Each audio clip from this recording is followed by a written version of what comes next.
नमस्कार, मी उर्मिला. माझ्या मराठी अन्नपूर्णा चॅनलमध्ये तुमचं खूप खूप स्वागत आहे. न आवडणारे सुद्धा आवडीने खातील अशी मेथीची भाजी आपण आज बनवणार आहे. त्यासाठी एक गड्डी लसणाची निवडून घेतली, स्वच्छ करून घेतली, त्यानंतर बारीक कापून घेते.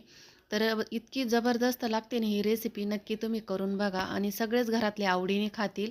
तुम्ही वरणाबरोबर तोंडी लावायला, टिफिनसाठी, मुलांना शाळेत डब्यासाठी कोणत्याही पदार्थाबरोबर तुम्ही तोंडी लावू शकता ही भाजी.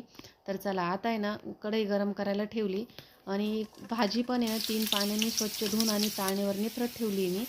तर यामध्ये तेल तापलं, त्यामध्ये लसूण आणि जिरे टाकले, चांगले तळून घेतले लालसर कलर होईपर्यंत. त्यानंतर एक मोठा कांदा कापला होता, तो पण चांगला तळून घेतला. त्यामध्ये चवीनुसार मीठ टाकलं. मिठाने ना कांदा पटकन परतला जातो, त्यामुळं मीठ टाकून कांदा परतून घेतला. त्यानंतर एक टमॅटो कापलं, ते पण परतून घेतलं आहे चांगलं.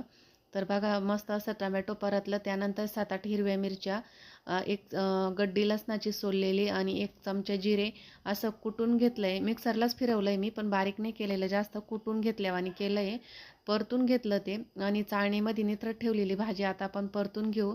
एवढी भाजी ना मी आता कढईमध्ये टाकून देते आणि परतून घ्यायची ही भाजी.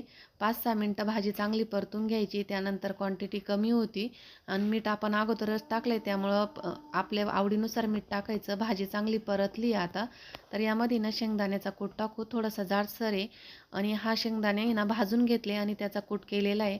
तर मस्त असं जाडसर शेंगदाण्याचा कूट टाकायचा आणि भाजी ना 5-6 मिनटं चांगली परतून घ्यायची शेंगदाण्याचा कूट टाकल्यानंतर. तर बघा आपली भाजी ना ही तयार झाली. कशी वाटली रेसिपी नक्की कमेंटमध्ये सांगा. आवडल्यास लाईक, शेअर आणि सबस्क्राईब करा. धन्यवाद.